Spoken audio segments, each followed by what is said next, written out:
Our chief medical correspondent, Dr. Jennifer Ashton, is going to break this down. Now, isn't this an update from what we heard earlier in the year? You got it, Robin. It's exactly what it is. It's finalized guidance about screening for anxiety. So let's get right to what they're recommending right now. They're recommending pretty much universal screening starting at age 8 for children, including asymptomatic children. So that's children without any signs or symptoms of anxiety. Why is this happening? Mental health illnesses are on the rise, particularly in teens and younger children, and we have heard and talked about it so many times. It deserves attention. There is a growing mental health crisis in this age group. So for something to be recommended as a screening test, the condition needs to be common, it needs to be treatable, and these screening test needs to be inexpensive and easy to implement. This checks all those boxes. You know, there's some folks, some parents that are watching right now and saying, Dr. Jen, how can I determine whether my child has an issue with anxiety or it's just the run-of-the-mill childhood emotions? I would think of it, Robin, like a spectrum, right? There are some common things and then there are some severe things. No one knows your child better than you do as a parent.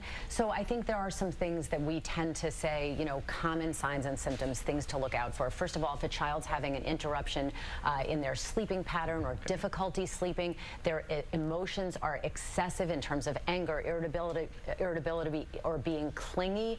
And then younger children, those somatic complaints. They'll say, my tummy hurts, my head hurts. It's not your job to be a doctor and diagnose your child. Talk to your child's pediatrician or healthcare provider. That's all great advice. Thanks so much. We'll see you on GMA3. Absolutely. Okay, Jen, thanks. Michael? What you need to know. Don't show up. It's going to be a great show, everybody. Hey there. Good afternoon. The team here is, we're working through some family. This one's back, but don't mind me saying, you're a little sore today. Yeah, my left Achilles is a little sore, so I'm a little irritable. Sorry. Okay. And you weren't helping. Wow. Okay. You brought it up. I was, right? Yes, of course. Always, always, Dr. Jen. We're happy you're here with us for GMA3, and we are actually doing work. Developments. Take a look at today's big number. Nearly 1 in 5 American adults struggle with anxiety disorders, and the health officials say women are more than twice as likely as men to experience this in their lifetime. Well, Dr.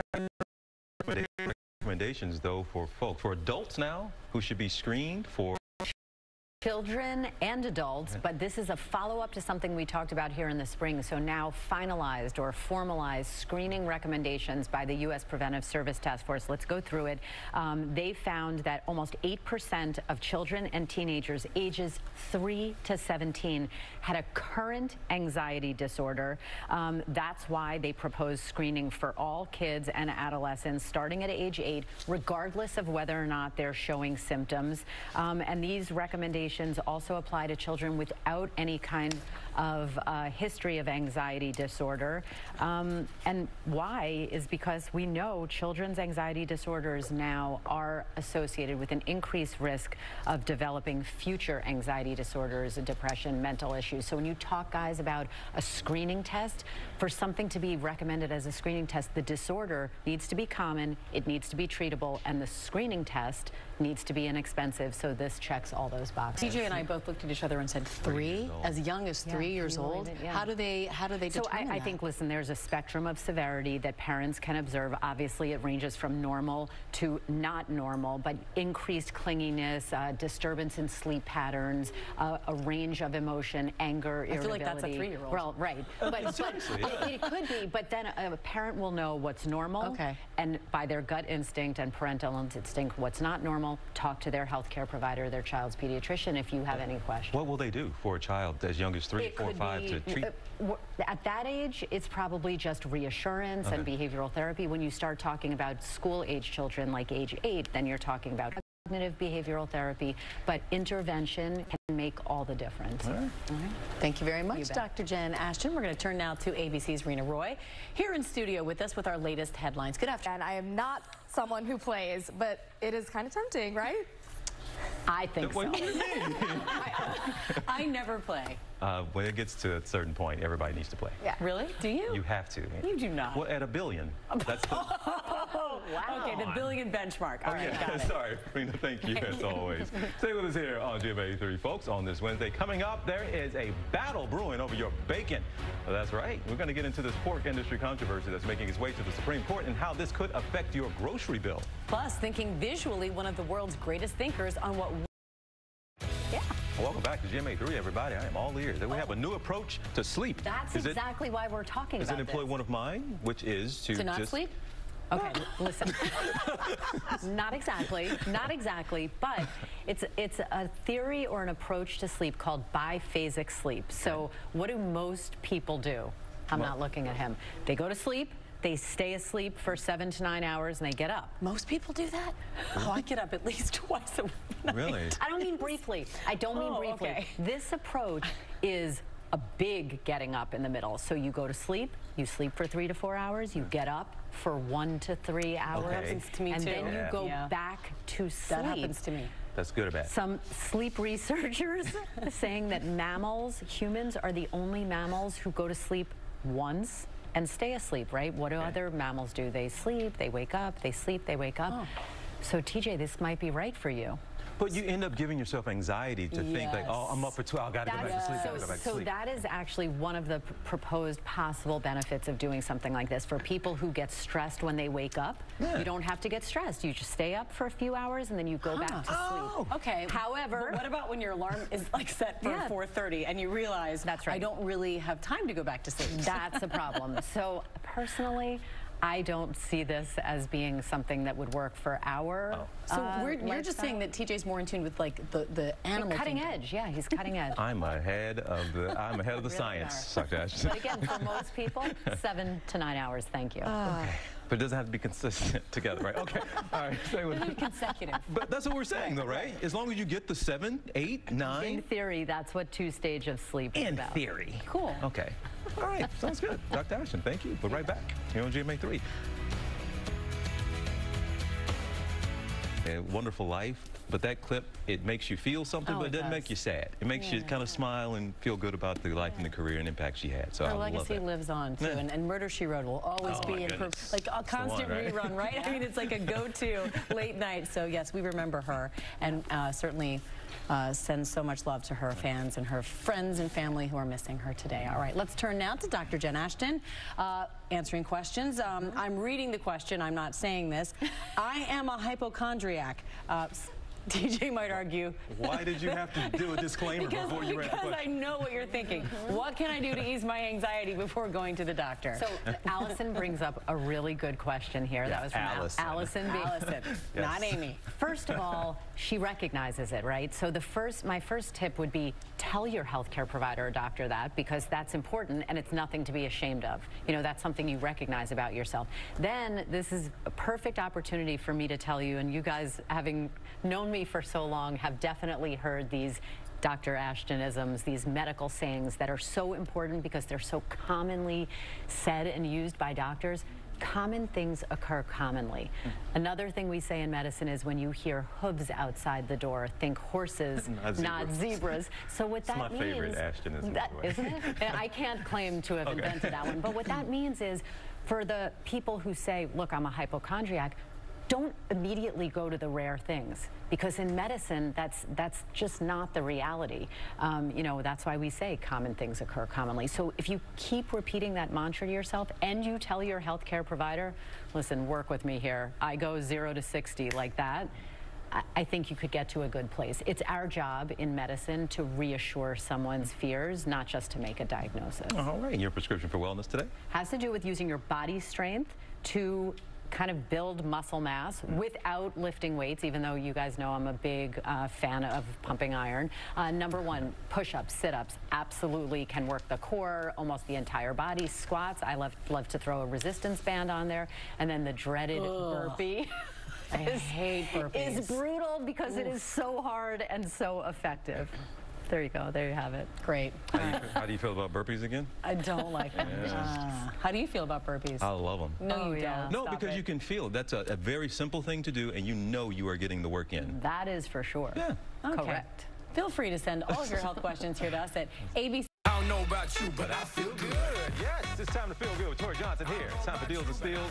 We partner with 6 businesses. I can't help but hear Pitbull in the song and get ready, but we always get hyped for Tori Johnson, who has some deal style to keep us happy at home. Go to that QR code on screen with your cell phone and you can start shopping. But Tori, what you got up first? Okay, so first, you did think it was a toaster deal, but it is not. It is the cord wrapper. And so you take this little device right here. It has extremely strong heat-resistant suction and adhesive to stick right onto appliances. You can use it in other areas too, so that the cords don't sort of hang all over your counter. So if you have toasters, blenders, any kind of small appliances, so they don't do that. So they don't do that. So that they just don't look unsightly. It adds a little bit of just cleanse.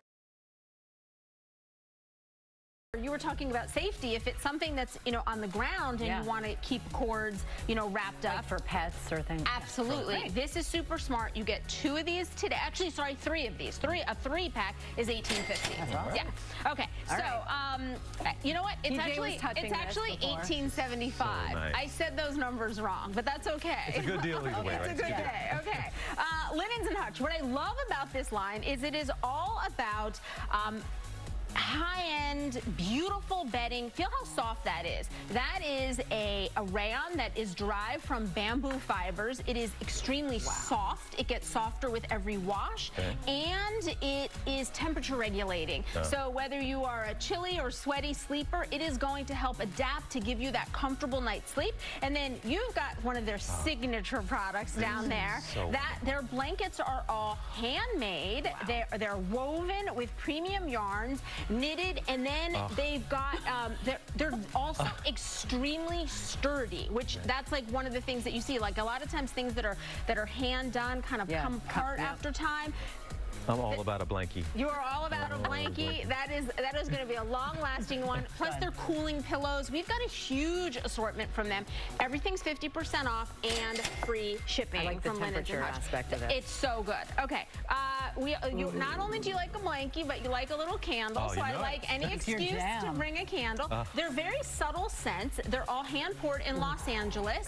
It's a combination of soy and coconut wax, and they're delightful. They have a really nice burn. Some of the scents are nice. There's peppermint, cranberry, cinnamon, vanilla, lots of scents, but very subtle. Subtle is key. They're not going to take over and give you a headache. 50% off, they start at $18. All right. Okay, Cheryl's Cookies. This is always a favorite. We've got a big assortment for the holidays, and what's great about them is they're all individually wrapped, so you don't have to feel an obligation to eat them all at once because they're going to go bad. Yeah, I hate when I feel that obligation. And what they're best known for is premium ingredients. So, sweet cream butter, decadent chocolate to make what some people say is the most irresistible cookie they have ever tasted. Our sets start at $20. Okay. Yeah. Okay. That sounds like a challenge. You might need to taste it after. Sweet cream butter. There you go. Okay. Rain Caper. So we had this company here last week with their rain gear, but what they're also known for is all of their collaborations with museums. And so they partner with museums for all of the art that you see here. And this is their new home collection. So wine bottle carrier. We've got tea lights, which is a great flame-free alternative to candles. Cool too. We've got posters there, lunch totes, tray tables, like a whole big assortment of products. 50% off. They start at $9. All right, last table. Chloe has the teddy bear version of this, by the way. So she's like 22. At any age. At any age, that's right. It's good to love art.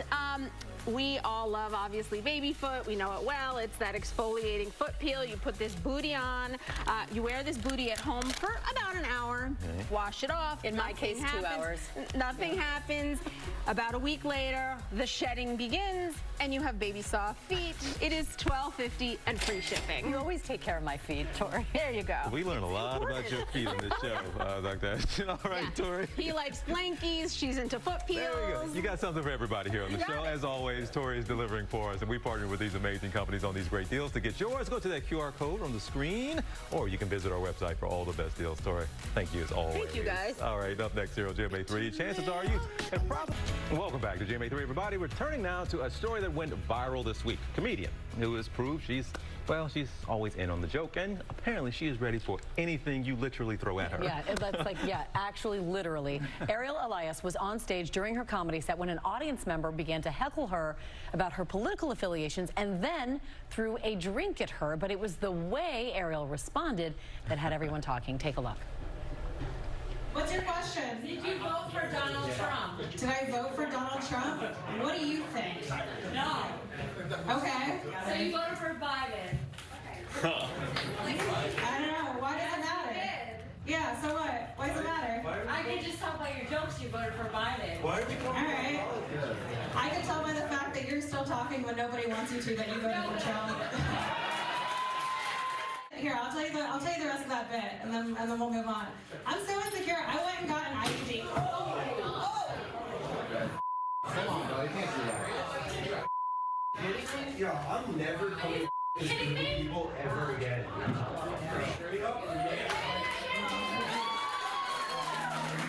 Wow. Joining us now is comedian Ariel Elias. So, I mean, that was a hard throw. If it had hit your head, I can't even imagine what would have happened. How did you, I mean, you actually reacted in a beautiful way, a gracious way by just drinking it. But what were you thinking when that happened? When it hit, I didn't realize how hard it was until after I got home and watched the video and realized, like, oh, if that had hit me, I would have had to spend the night in that town, probably, which would have been awful. But I don't know, I just thought, how funny would it be if I drank this? So I picked it up and I drank it. So when that was all happening, did it seem like time was going slowly? Like, take us through, like, the second, when did you have the realization and, you know, that what had just happened, to pick it up, to start chugging it? And at any time were you saying to yourself, I'm on stage, but I'm going to do this? I mean, I think that I would have left the stage. I think, like, a couple of things. One, I've been doing this for a while, so I have lost my cool before. I just didn't that night. I think when you're a woman in comedy, it's generally kind of scary. So you get trained to be able to handle these situations. But when it hit, it took me a second to realize what had happened. I felt the back of my legs, like, were wet. And then I saw the can of beer. Well, it was high noon, but until they sponsor me, I'm going to call it beer. And then picked it up, felt that there was still liquid in it. Also, everybody's attention was on the door, and I wanted the attention back on stage because I still had another 5 minutes left. So I drank it, got some applause, and then I did the rest of my jokes, and I sold a bunch of stickers that night. How close does it get like this for you? I mean, this is a first, obviously, for something this dramatic to have happened, but how concerned are you going on stage following this? I don't know what it's going to be like because it's only been a few days. I mean, I came home Saturday night and I posted it Sunday morning, so I haven't fully processed it, to be honest. I have been on stage since in the city, and it was fine, but those are also stages where I feel comfortable. New York City. In New York City, yeah. Sorry. We call it the city, too. Yeah. But we'll see what happens once I'm out of my comfort zone a little bit. Said what happens? You might see you on Kimmel. Kimmel said, well, you sent a note to Kimmel via Twitter. Yeah, you got to shoot your shot. And you did. And apparently he is going to, he said yes, that he would, you should come on and do your bit on his show. Is that in the works? Is that going to happen yet? Yeah, that's in the works. I mean, not to, like, brag, but, like, I think I've been ready for late night for a few years. Ooh, there it is.